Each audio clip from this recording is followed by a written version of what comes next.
This episode is not about blaming women or defending men. It is about helping men honestly examine the internal patterns that influence who they pursue, why they stay, why they leave, and why the same relationship cycles often repeat. The goal is that every viewer, especially every man, walks away asking, what patterns have I been repeating that I never noticed before? What's up, everybody? Welcome to the Love and Truth Podcast. I am James. This is my wife, Lene, and we're so excited about this particular episode.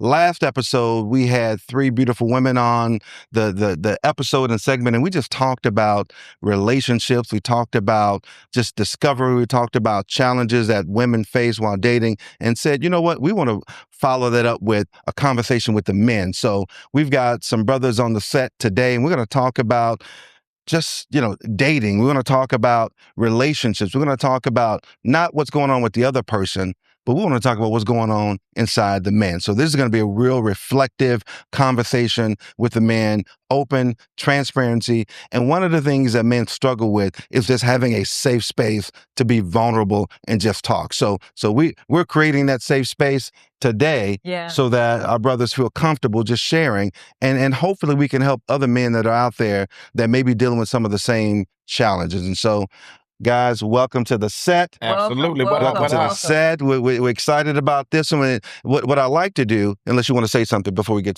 started. No, you're doing a great job. If you guys can just introduce yourselves, give us a little bit of background, kind of where you're from.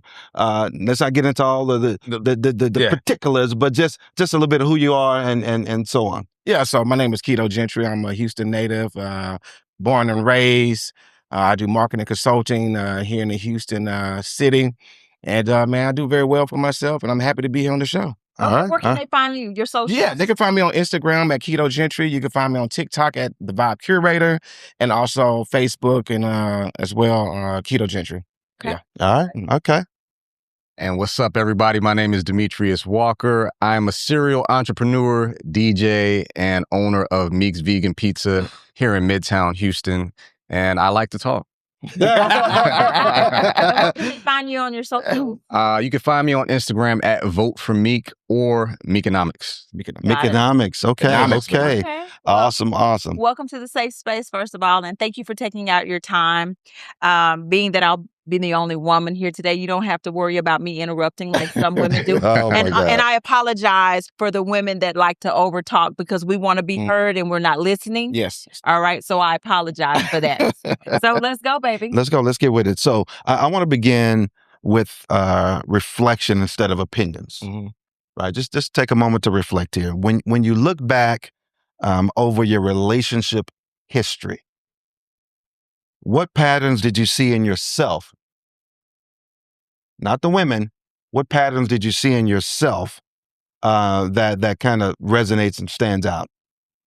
Man, you want to take that with me? Or I can, No, I'm kidding.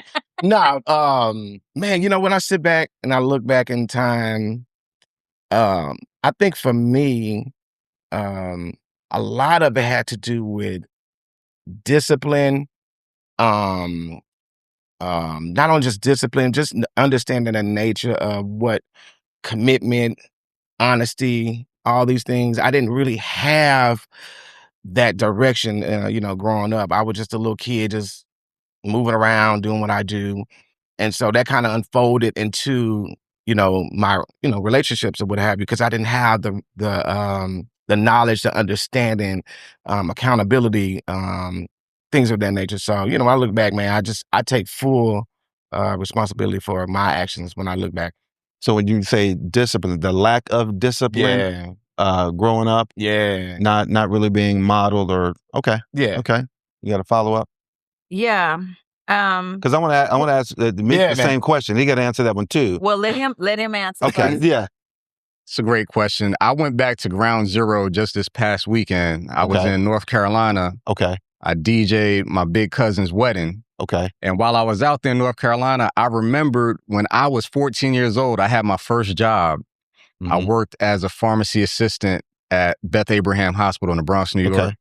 And I remember getting my first check, and it was this real pretty girl in my neighborhood. she was fine. Yeah. And, you know, she saw I was working. So, you know, she gave me a little conversation. Right. And I remember getting that first paycheck and I bought her some flowers and stuff, you know, trying to be all romantic, get on her good side. And, you know, the summer was great. You know what I'm saying? You know, we were hooking up, you know, my first kiss, all that kind of stuff. Right. And I heard, you know, coming home from work one day that she was out with this other dude Oh man. named Maurice. Okay. Shout out to Maurice. Maurice, right. And he was younger than me. And, you know, I couldn't believe it. You know, I confronted her about it. You know, she lied about it. And then I heard it from multiple other sources Right. that she was running around behind my back with some dude that ain't had no job. I'm 14 with a job. She running around with a bum. You know what I'm saying? Oh my God. And that was the moment that I stopped trusting women. Man, can I come back? Can I counter that? Please. Let me, Meek. Now, when I go back, not only I talk about the discipline, the understanding, all those things, but man, you just hit something because I dealt with some situations as a kid, being bullied and targeted as a kid, man. And that, man, in 7th grade, no, 5th grade, man, I'm just walking home, girls just beating up on me and going on. It really triggered something. So, man, yeah, I feel you on that one right there. Yeah. You know, you got to go back all the way to the core man. and figure out where these feelings come from. Yes, so sir. I realized I did not trust women from that point forward. And I was determined never to get played again. And so talking about a pattern, right? So now you're going into relationships with that in the back of your mind of like, man, I'm not going to be another simp. Exactly. I'm not going to be a sucker. I'm not going. Oh, you just want my money. That's all you wanted. Exactly. So all of those thoughts, and I was always like, I got to have a plan B in case, you know, Maurice show up. Hey, you know, it's Maurice show up. I got my backup chick. It don't hurt me. You know what I'm saying? Ooh. So you know what? Can I counter that again? Yeah. Meek, honestly, your story is very parallel with mine because that's exactly what I dealt with. And, you know, I dealt with exactly that, bro. I had that saying, you know, I ain't gonna never do this again. I ain't gonna let nobody play me again or bully me no more. I ain't dealing with none of this no more. You feel me? So 100%. that's where it triggered for me. I was like, I ain't letting nobody play me like that or beat up on me no more. And it started right there, man. That's cool. So I know you're going to jump into this. So as you got older, growing up, because you're like a 14, right? Yeah. We're like, this is middle school. It's 30 years ago. 30 years ago, right? Yeah. So would it be fair to say when any of those type of situations showed up or looked like that, you went into straight, you know, defense, protection, you know, you trying to make sure you cover yourself. I was going to be the player. I wasn't going to get played again. Okay. You know what I'm saying? And you playing offense and not defense. Yeah. Exactly, 100%. Yeah. Wow. Like, That's good. can I say something else though? That's why we're here to talk about it. Something, man. Because, you know, when I think about it, man, I realized not only was I thinking like that, but I'm also attracting that energy. Yeah. Right? And so I'm the universe is giving me exactly what I'm feeling. So it had to take me to change my mentality, change that mindset. I remember my mom telling me, kiddo, you just can't continue to think like that no more. You have to let that go. And so, but we can get them, you know, we get into that, what have you. But yeah, man. You know, I want to touch on this too, because at the event that we held a few weeks ago, I went through this, I asked everybody to finish a statement, right? And I'm asking y'all to do the same, right? Girls like what type of boys? Bad boys. Yeah. What type of guys finish last? Nice guys. Nice finish guys. last. Yeah. Universal, right? Universal Yes. answer. Women want guys that are at least how tall? 6 feet. 6 feet. At least 6 feet. Making how much? At least 100. 100K. 6 figures? 6 figures. Yep.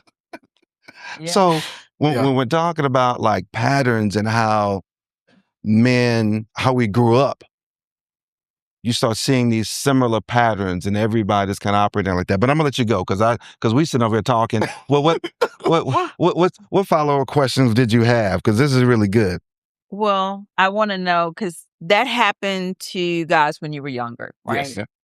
And oftentimes when we're younger, we can't put language to it at that time. Yes. We're just going through life, right? Yes. We don't know why certain things are showing up because most of the time we don't have the capacity. We are not mature enough to understand.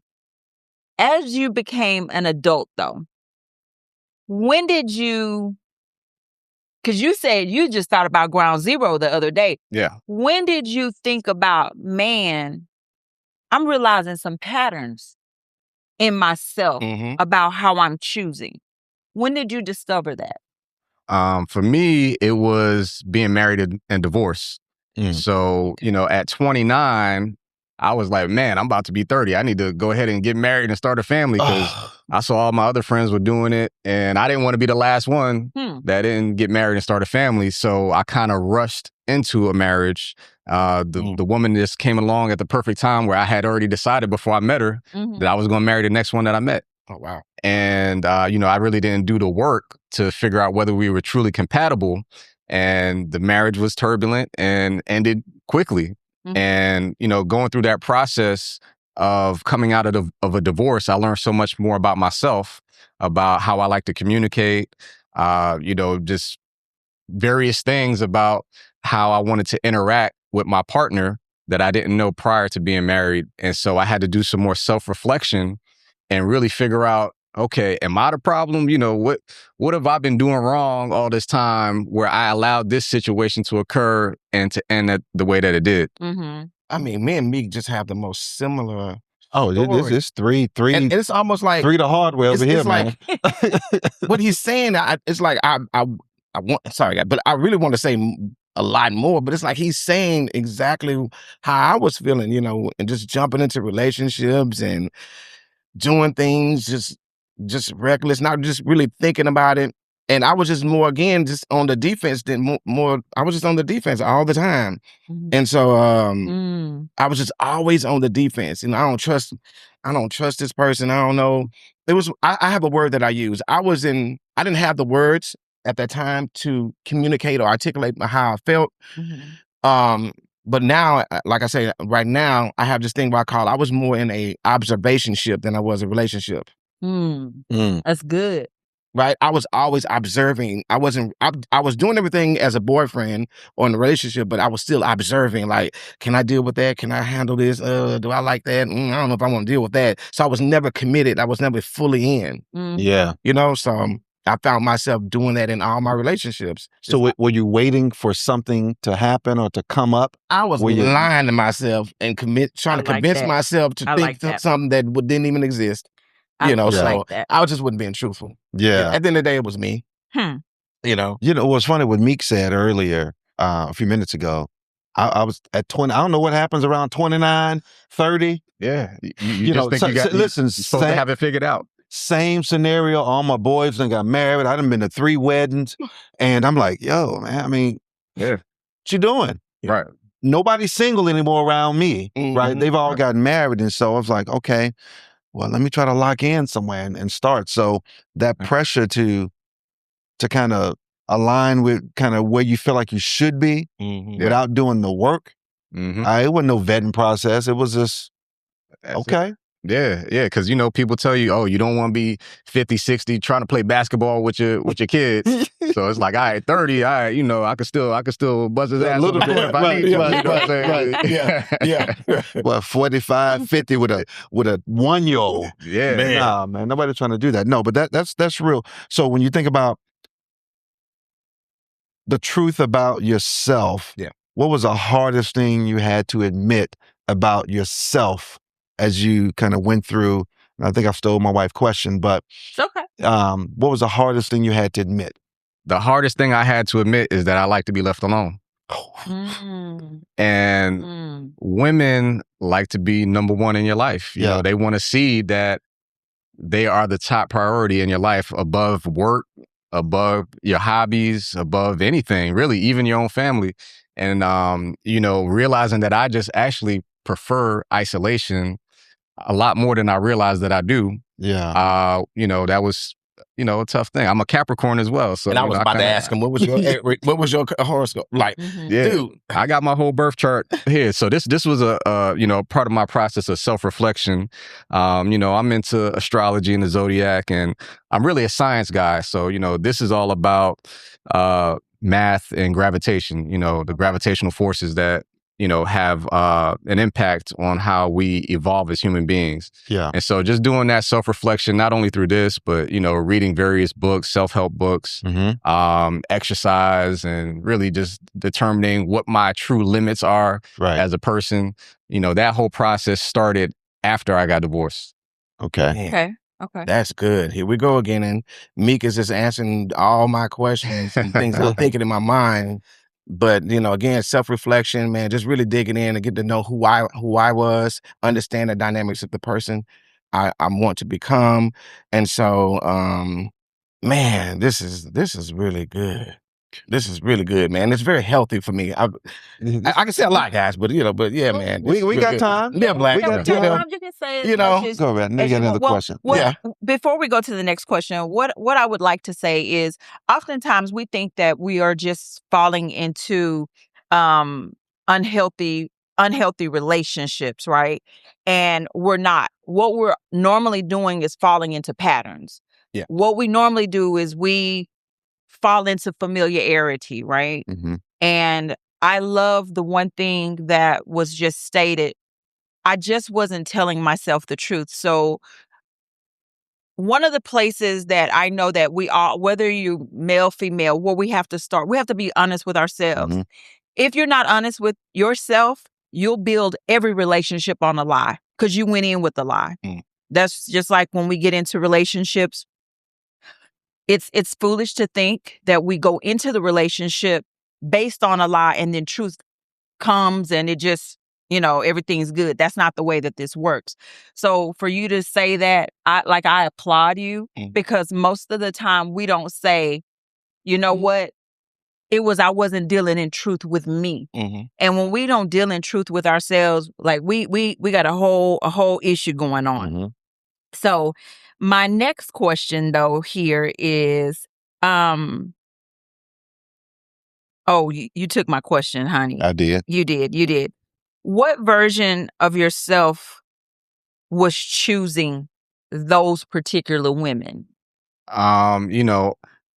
I'd failed to listen to BBD when I was growing up. They said never trust a big butt and a smile. I kept choosing poison. Okay. I kept choosing poison. And then the problem is I didn't trust the big butt and a smile because I remember back to when I was 14, the more beautiful they are, the less I could probably trust them. And so I was always like, I don't believe what she's telling me. She probably out with somebody else right now. So it's the constant paranoia.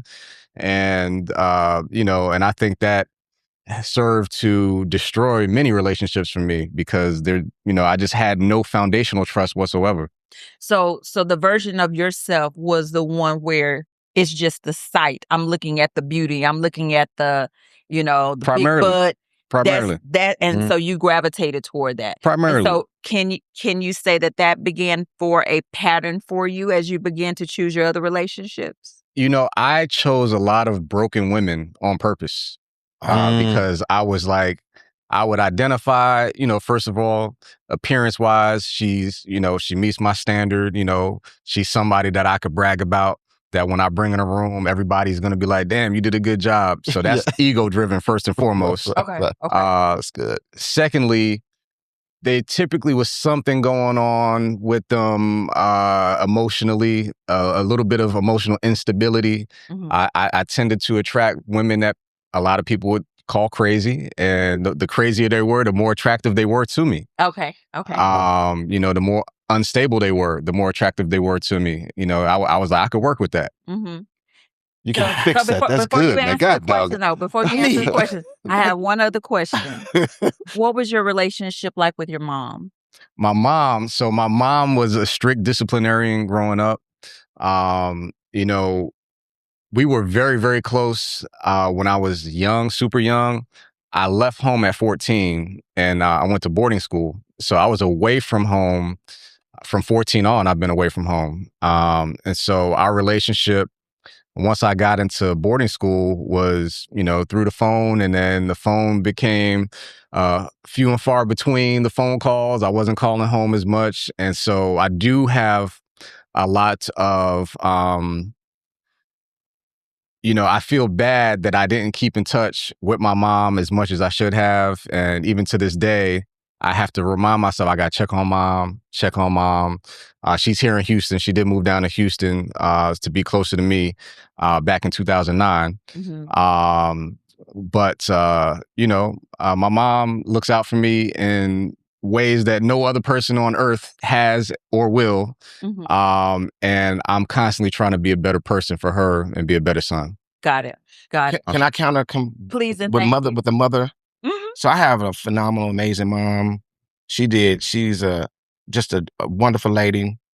And in these relationships I've been in, I always ask myself the question, Keto, why are you acting out this way when your mama is so loving, right? And I ask myself, where is this really coming from? You know what I mean? Because she did everything she was supposed to do for us. She took care of us. She always protected us when neighborhoods was changing. She moved and shifted out the way. You know what I mean? She sacrificed a lot.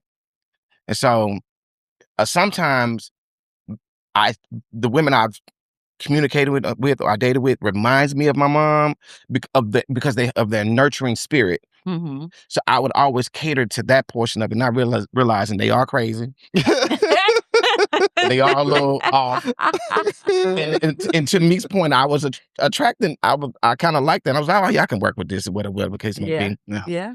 But it wasn't really healthy. You know what I mean? Yeah. But I would always try to justify their behaviors to continue on in this relationship when I know it wasn't healthy in the first place. You know what I mean?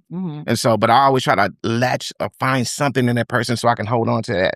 You know what I mean? And so, but again, it never ended well. But at the same time, my mom was just an amazing woman. And so, so when I meet women or what have you, I kind of see that in them or whatever. But yeah, man. So yeah, man. Yeah. No, This is real though. No, this is a real conversation, right? conversation. Because I think about, I don't know if it was E40, Captain Save 'em.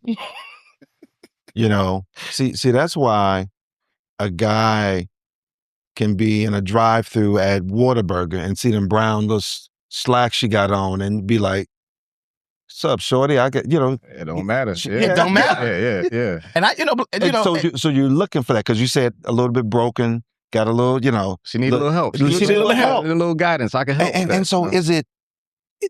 This is a good conversation because men need to feel needed. Right.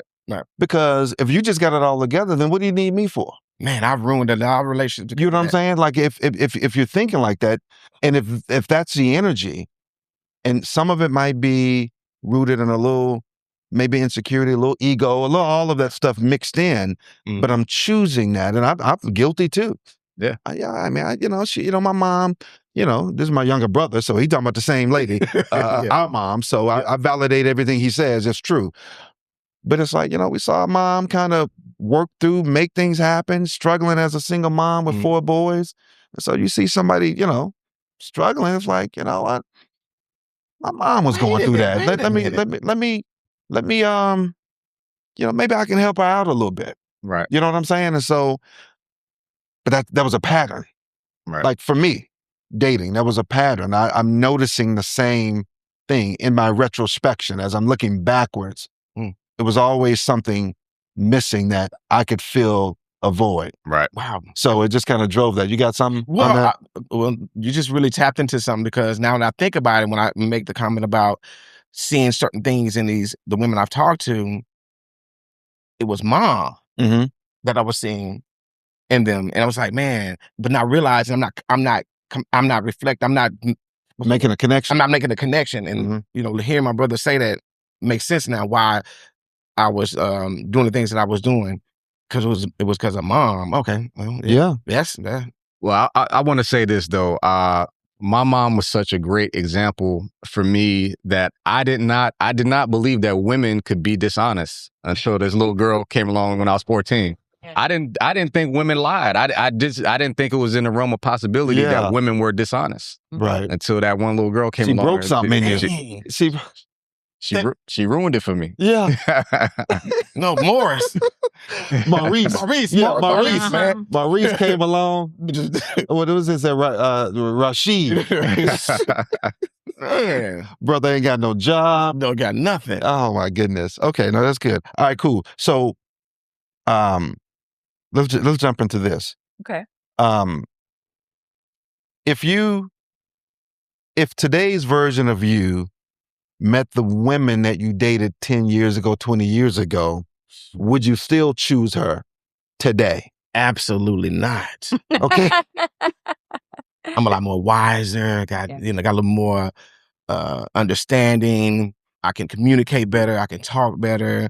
I can really express myself. I never really knew how to express myself at that time. I just kind of went with things. I just went with the flow just to make them happy. But now, the space that I'm in, I have the vernacular and the understanding to be able to communicate and express myself in a way where, I just couldn't, I can't do it. Yeah. I think I fumbled a few good ones. Okay. Talk about it. Over the past 10 to 15 years, I definitely fumbled a few good ones. One in particular, I thought she could be a little bit more attractive, so it was vanity on my part. Ego. She was a great woman, super smart. Me just bringing the real out here. Me just bringing the real. I love it. I had no problems in any department. In the bedroom, she was holding it down. She just didn't have a big enough booty, man. And that was that was my hang up. I was like, my wife got to have a big enough booty. That's what it was. But this is good. I know it's a lot of people. I knew it was gonna be something else. I'm waiting to hear a little.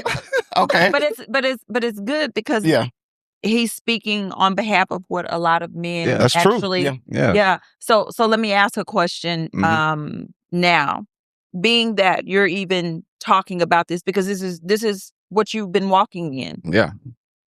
Are you dating now? Are you? You know what? I'm newly single. I was engaged for the past 2 years. Okay. And I think I came to a point where I realized that this was not going to be I didn't want to go through another divorce. Okay. So, we're still friends. We still love each other. Just doing the self-reflection to figure out whether or not we actually want to do this because that's super important. Yeah. Nobody wants to have to go through a divorce again. No. So, that's where I am right now. Okay. I'm in a self-reflective state and, just trying to figure things out. Yeah. Man, perfect timing for this conversation, man. I was just going to say kudos to you for understanding before you get into that space because a lot of times we rush into marriage and we're not fully there yet. Yeah. So, do you want to piggyback? No, off I'm good. This is good. So here's another question that I would like to ask you. Where you are right now, if it's one word that you could say, example, I'm in the version of myself right now that I'm working on is trusting or isolation, or what version of yourself are you right now that you're working on? What am I working on? I'm working on trust. Okay. Trust in women again. Okay. Yeah. Have you ever heard this before? You know how we'll say if somebody got raped or if there's child molestation, that's trauma, right? Yeah. Have you ever heard that when we don't trust people, that's a trauma? It is. Certainly. And this is something I learned along my journey as well. I accidentally stumbled into therapy. Okay. I had no plans on going to therapy. Okay. HPD almost shot me. And I decided to try to sue. And so my lawyer was like, all right, well, you're going to have to prove that you got PTSD or something. So you can go see this therapist. We got to try to build this case. And so I was going to this therapist and, I was the first few sessions, I was like, all right, I'm just here because I'm trying to Get this case. Get this case yeah. over with, yeah. And then after a while, I was like, man, I got to come here anyway, so I might as well open up and talk about something real instead of wasting both of our time. Yeah, that's good. Yeah. And that's when I realized I had some daddy issues. Okay. You know, and I think that my lack of trust came from that, because there were certain times where I would be waiting for my dad to show up. It didn't happen the way that he said it was going to happen. Mm-hmm. And so I think that's where it kind of centers from, is not trusting people at their word. Mm-hmm. And as a man, that's the most important thing that you can do, is exactly what you said you was going to do. Right. Mm-hmm. And so for that trust to be lost, I didn't believe anything anybody says. People tell me something, I'll be like, all right, maybe they will, maybe they won't. Mm-hmm. And so that I carried a lot of that into my interactions and relationships with women as well. Got it. And then that was a way to protect yourself. Yeah, 100%. Yeah, I'm not going to give you, Right. listen, if you do, you do. If you don't, you don't. Right. I'm not going to be bothered either way. Until it happens, I'll believe you when I see it. Right. So, and then not to mention Maurice, you know. Maurice always lingering in the background. Maurice on his shoulder. Hey, what's up, We're baby? watching right now whose name is Maurice. We apologize, but you know, hey. Not really. No. I'll never forgive you. Oh, man. So I want to challenge something real quick. Because you talked about the vanity of certain things. It got to be a certain look, you know. Chemistry. Is chemistry important? Yeah, man. What? Yeah, man. So what if chemistry isn't random? Right. So talk about chemistry. You say, yeah, it's important. Talk about what chemistry means to you and what that looks like in a relationship. So chemistry for me in a relationship, it's just, for me, it's all about genuineness, authenticness, being completely 100% yourself. Someone who's understanding, patient. What else? Man, my brain. There's so much going on in my mind. It's a lot. It's a lot when it comes to chemistry. You know, I realize communication styles is very important. I don't like somebody that's going to be calling me all day. I don't like that. Text me. It ain't that important. No, don't be taking up my time, because if I have to hold the phone to my ear to talk to you, now you're taking one of my hands away from me being productive, doing something else. Yeah. So just hit me on the text. Yeah. I realize I prefer women that communicate with me that way. Okay. You know, chemistry can, you know, how I like to touch and be touched. You know what I'm saying? I think we go back to the love languages, right? Yeah. Right. So my love language is physical touch. Yeah. You know what I'm saying? So, and it's not just sexually, but something that I get from my mom. My mom used to rub my head when I was little, you know, she used to massage my scalp. So little things like that. Yeah. I realized that I need, you know, and so chemistry, you know, there's a lot involved with chemistry. Yeah. Another girl, you know, that I fumbled, she just was a little big, you know what I'm saying? Beautiful woman, man. And I wish, man, I could go back and apologize to her, because she was such a great woman, great personality. She's super funny. She could cook, you know, just like to have fun.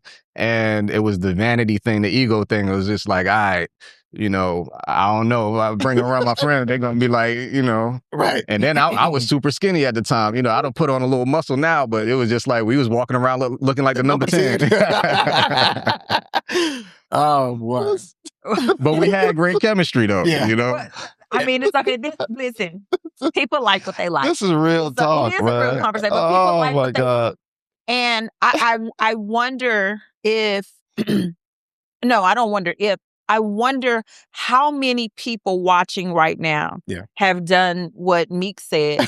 I fumbled, you know, a good person, because if I'm a little overweight for you and maybe I have everything else, if it's just that one thing, I would like for you to say, hey, can we do this? Because I just believe we have to be truthful women as well. If we need to lose some weight, we need to lose some weight. I think we've all been there. But it's okay for, you know, the guy to be like, babe, it's just one thing. And that one thing can we work out together? I just want you to lose a little weight. If you have a problem with that, move on. But if you like him and if the relationship is worth, fighting for, I can do that. I can do that. Me, can I ask you a question? Is okay? Yeah, go ahead. Me, so the two fumbles, did you ever communicate with them about your issue? No, I didn't. Okay. I didn't. One ended up, she moved to Miami. Okay. She got married, had a child. Her husband actually passed away.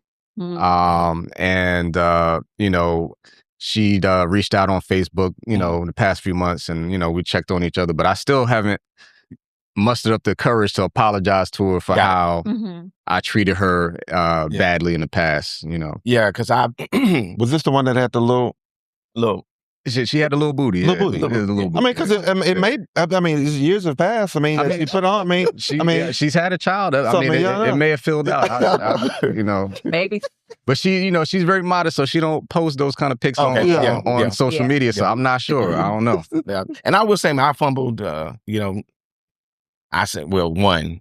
I ain't gonna mention the names, but yeah, man, was a beautiful woman, beautiful soul. I mean, we're good friends now, and I've experienced these things by trying to be in a relationship with someone, but also trying to entertain other stupidity in it. And when I've learned that never works out, because for some reason they're gonna find out.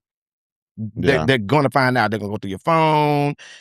It was so bad, man, where they was popping up at the house. I remember being on the freeway. They popped up on the freeway? Knocking on the doors. I remember one time me and my boy, shout out my man Herman, we on the freeway with Herm. This woman grabbing us on 59, hitting us on the freeway, grabbing the back of his car. Oh, you like them real crazy. Crazy. You talking about crazy. 65 mile an hour crazy. Oh my God. Oh, and so, my God. and it got to a point to where, of course, she just couldn't deal with that anymore. And we ended up parting ways. And but today we're good friends, what have you. But I understand, man. I get it. I just always didn't have the right words. I always try to consider their feelings than mine and just being truthful. So I try to just try to hide the emotions, try to ease it out instead of just being straight up, hey, look, I can't do this anymore. You know what I mean? And it just kind of overflowed. It kind of overflowed into my relationships. But again, I take full responsibility, accountability for my actions. I don't blame anyone but myself. But yeah, man. Sometimes that chemistry or lack of chemistry, reveals that there's an area that's unhealed. Like you haven't really healed in that area just yet. And then, because we've been talking about being attracted to a certain type. Yeah. And you feel familiar, right? We talked about, hey, someone that kind of had some of the characteristics of our mom. And I see a little suffering. I can help them out. Like you something familiar with you is connected with that individual. Only to realize that it just really wasn't that healthy for you. Yeah. But it was familiar. That's correct. Yeah. Exactly. But you're comfortable with them. And so when you think about, well, man, what made me feel so comfortable or familiar with this person to the point to where we got into a relationship? Yeah. You talk about, you got types, body types, sizes. I mean, you know what I mean? I've been in situations where it's like, man, you're a dope chick, but I know me, and I know that I knew that I wouldn't be able to maintain or sustain this relationship because I know at the end of the day, the attraction is not sustainable. Yeah. Right? You know what I mean? It's just weight limits, classes. Yeah. And I think social media kind of hurts. And that's with vain. It too. It's definitely vanity. But then you get on Instagram and it's big booties, tig-old bitties everywhere. It's tig-old big. nonstop. Tig-old big. It's nonstop. It's nonstop. So you like, wait a minute, hold on. Why should I settle for less? Because it's out there. It exists. It exists. Yeah. And so, that's the ego thing, man. Yeah. At least you're willing to admit that. Yeah. So I have a question. What unmet emotional need has been driving your choices? What was that again? What is it that you needed emotionally that was driving your choices? Like, is it, I want to feel validated. So, or I need affection, or I just want, some companionship at this moment. What was your what was driving you emotionally that you have been picking the same people? Because it obviously is something that you need. That's correct.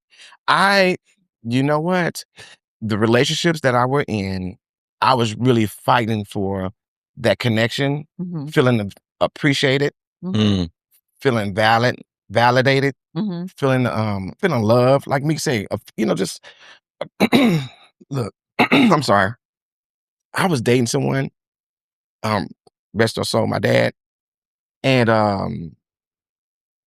we were laying down, and I said, "Man, I'm just feeling real bad, feeling some kind of way right now." And her response was, "I mean, what you want me to do?" Mm. Oh, no. I was Yeah. like, yeah. So when she said that to me, it kind of really devastated me a little bit, and that's that trust and like, man, Mhm. I just always wanted to feel appreciated and loved, and I was seeking that in that person, but they was just never just giving it back to me. So Mhm. that's one of the reasons why I kind of stayed and things, because I'm trying to fight for attention. Like, hey, look at me, can you just love me? Can you hold me? Show me some type of affection? And so, yeah, man, just kind of took me down that little lane, man. And so yeah. Yeah. What so what I've realized is that I've found my soulmates in pets. Straight up, Yeah. and women have pointed this out to me. I found in a couple relationships, they were jealous of my relationship with my pets, with my dogs. And I was like, yo, insane, you're crazy. Why would you act like that? Why would you think that? And you're so affectionate with them, and I'm like, well, when I come home, they're always happy to see me. They ride with me wherever we go. They're happy just to get any amount of attention that they can from me. And they don't complain, so I think that I kind of have been looking for a co-pilot in this journey of life Mhm. that will be, first of all, okay with not thinking that we have to divide our love, that I can love my pets, my son, my family just as much as I love her, Right. and not be jealous about it, not complain about it, and support me in building my empire. And that's what I've been looking for. Okay. And that's really good. And we got a new guest to the stage, and we're talking about what unmet emotional need drove some of your choices and your decisions in relationships. Yeah. And so, Yeah. I mean, for me, I'm gonna go deep with it, and it's that a lot of men, including myself, we deal with a lot of insecurities. mm, No matter how we look on the outside, Mhm. built, shape, tall, short, it don't matter. We deal with a lot of insecurities, and insecurities come from our childhood. Now, for me, for example, I can speak and I can say this here. My dad was my toughest critic, mhm. and this is my wife hate when I say this here, but it's true. My dad used to call me monkey boy. Mm. Oh, wow. Growing up, I was the monkey. And that took my insecurity all the way down. I was probably in the 5th or 6th grade, and females used to comment on my ears and say, "You are so cute. Your ears are so cute." But at home, my dad is calling me a monkey. Right. And so all of my insecurities now start coming Mm, to the women. So now I'm like, oh, I'm finna go get it. Mm. right. And so that started my homeownerness. Seriously. Okay. Yeah. Because now I'm like, my dad is knocking me, Mhm. but women are saying I'm cute. And that took me from the 6th grade all until I graduated, all the way up until, because I'm like, okay, you see what I'm saying? So those are things that every man fight with. Mhm. Mhm. I mean, but you'll never know. So for me, it's like, now my security Mhm. is in me now. Yeah, I Mm, mean, that's good. because I can't hold my past no more Right. Yeah. to my future. Yeah. Right. You know what I'm saying? And so I can't allow my past to hurt my wife, Right. my daughter, anybody else who's a female in my life. Right. You know what I'm saying? So at that time, that emotional need that was not met was being driven by your father calling you the name. And so now that validation, Yeah. oh, I got this validation over here because Yeah. I'm out here now knocking them down. Mhm. And they love me. or they appreciate the ears, or whatever the case may be. And so that's feeding. It's feeding that insecurity with security, right? You're just laying on top of it, but it's still under there. Right? You can put as many bodies as you want on top of it. At the root, that thing is still there. And until you pluck that up, then it could still be what is the subconsciously driving behavior, and you not even know it. And so I realized that half the time, men and women, when they go through the relationships, love, whatever it may be, and it's turmoil, if it's her, it's not really about him. It's about whatever she been through or went through in her life. And if it's him, it's really not about her. It's about what he went through and what he's fighting and battling in his life. So, you might got guys who beat women, fight women, call them out their name. It's really not about her. It's what he's been through. Yeah. And you know what? This is a good point to one of the things that we created a journal, the Love and Truth Journal, and it's a prompting journal, and it's available. You'll see it here on the screen. But in that journal, we talk about past childhood traumas, family dynamics, right? We don't talk about it. It's a prompting journal to get you to have conversations with yourself, with your partner, and you answer these questions. And you ask questions like, well, what happened to you in your childhood that still affects you today?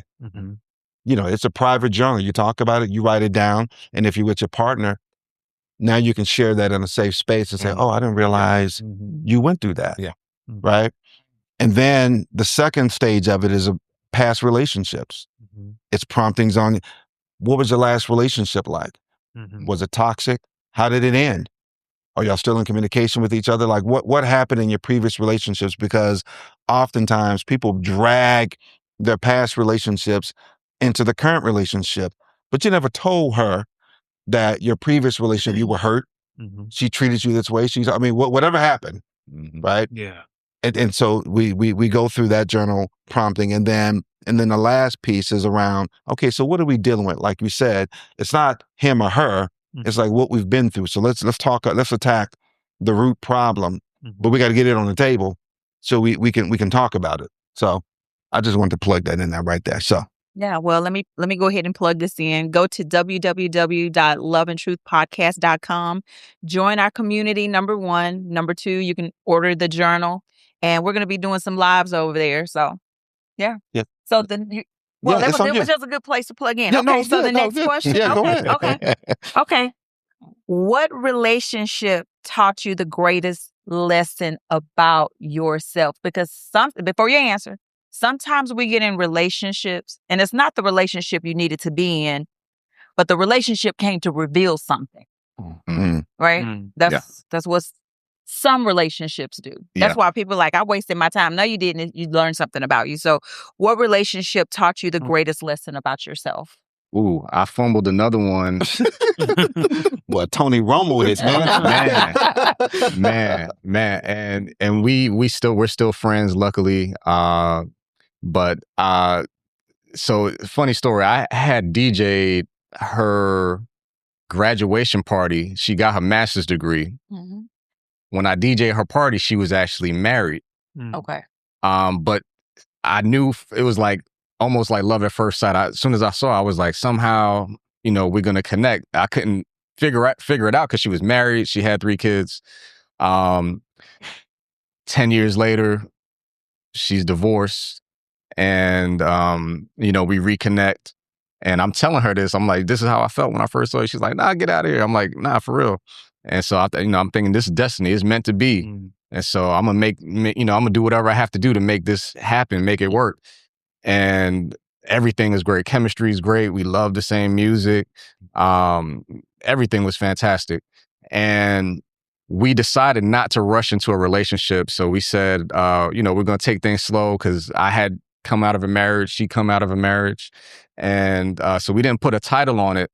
And then we said we would meet and agree when we decide to formalize a relationship. And so I knew the deadline was coming up for us to be in this relationship. Okay. Because I done met her children. Yeah. I done met her family. Yeah. You know what I'm saying? I flew, out of state and met her friends and family. So it was like, all right, this is about to happen in like 2 weeks. We're about to be an official couple. So I was like, all right, so now I gotta, whatever lust I got in me, I got 2 weeks to go play. I don't know if that's what that meant. Go ahead.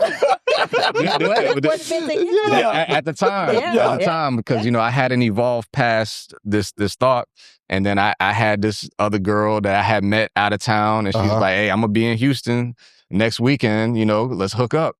And I'm like, I bet, because I only got about 10 days left before I'm in a relationship. Yeah, hooked up with this girl. Didn't think anybody was gonna find out. The girl I hooked up with went and wrote a blog about it.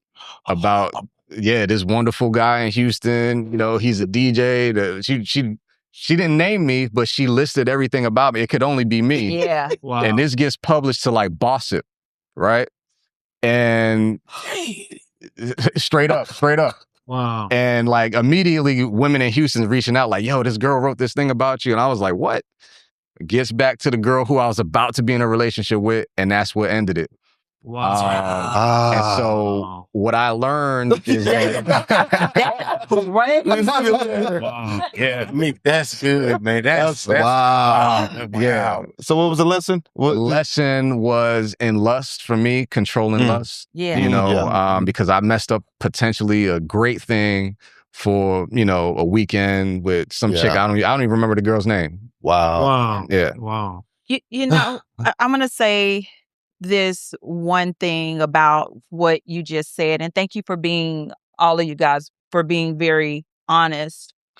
Something that I've learned about lust, you can meet somebody and then just give it some time and get closer. You'll find what I thought I liked, I don't even like. Mm-hmm. What I thought that was. And then it's just letting you know, hey, whatever that lust demon, you got to tame him, because you will mess up so much stuff on temporary looks.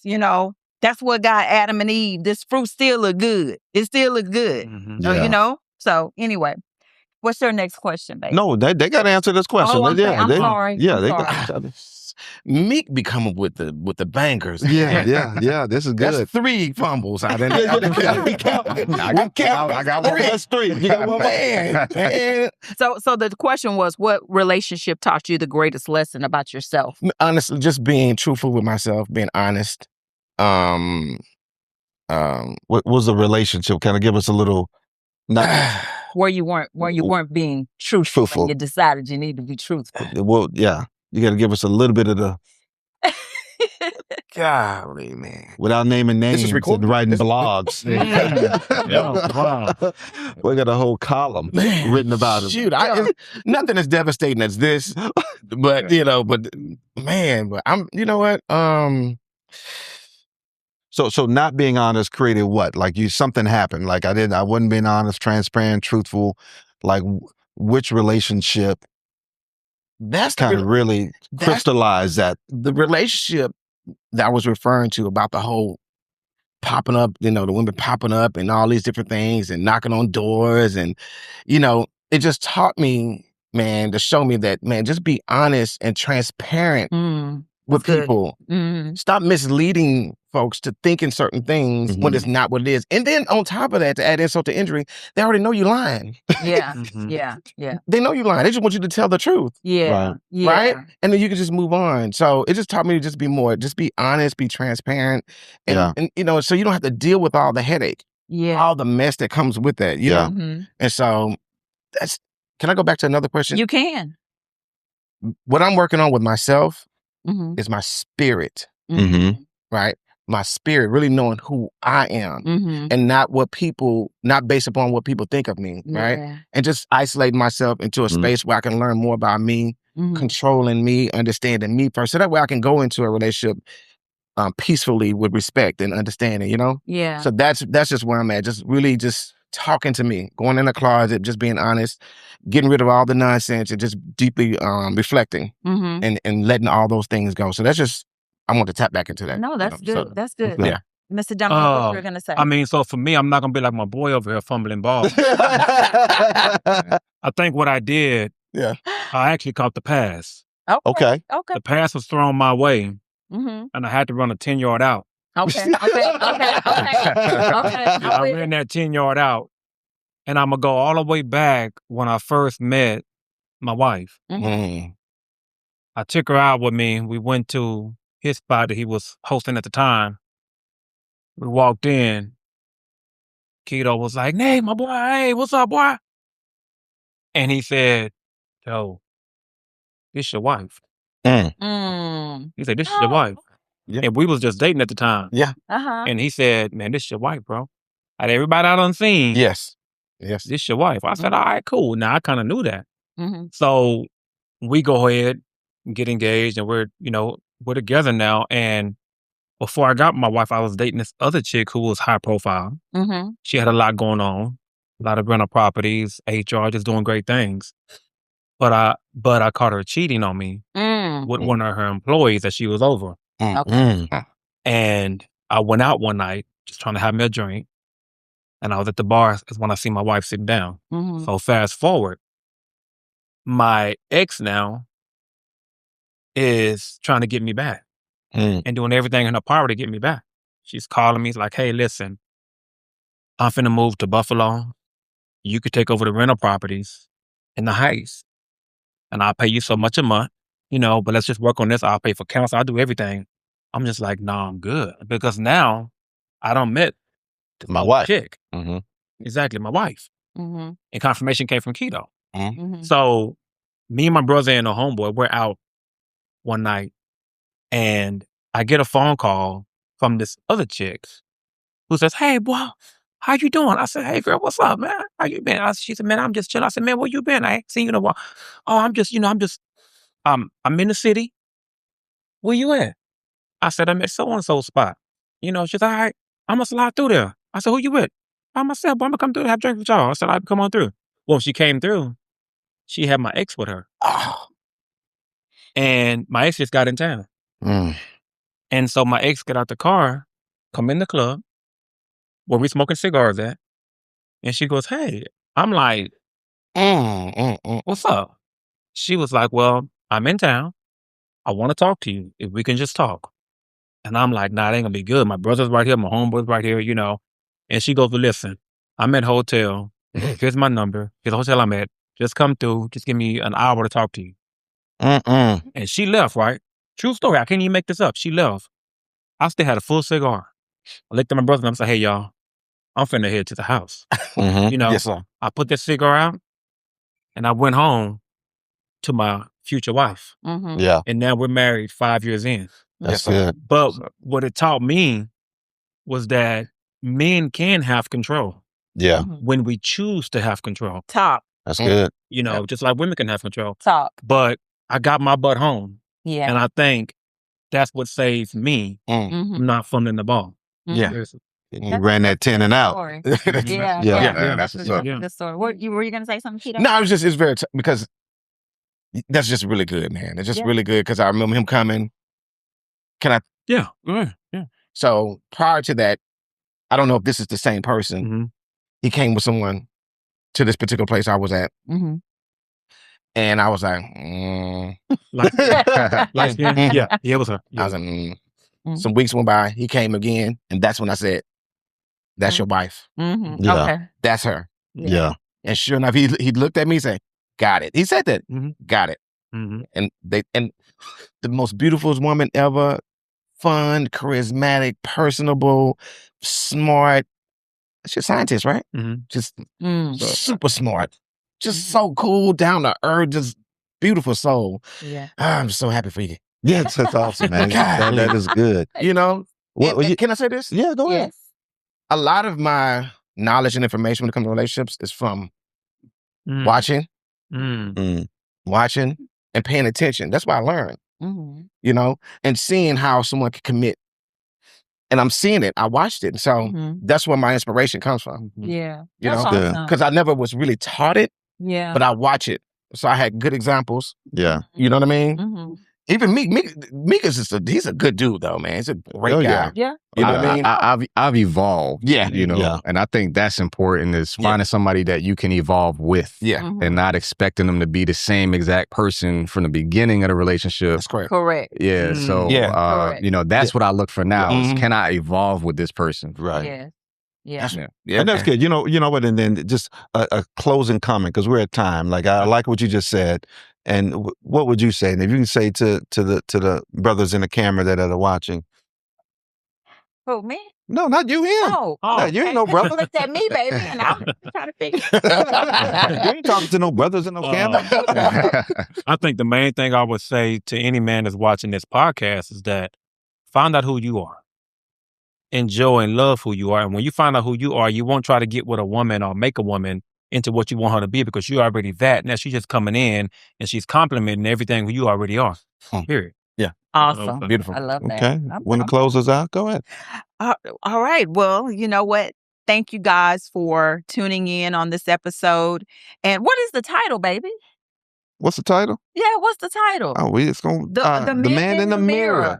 That's the what we're title. starting at. The Man in the We Mirror. want you to look at the man in the mirror and be vulnerable with yourself and tell yourself the truth. Tell yourself if you're struggling. Tell yourself it's not time to be in a relationship yet. If you just got out of one and you know that she hurt you really bad, take some time and just love you like Mr. Dominique said. But until next time, peace. Peace. Peace.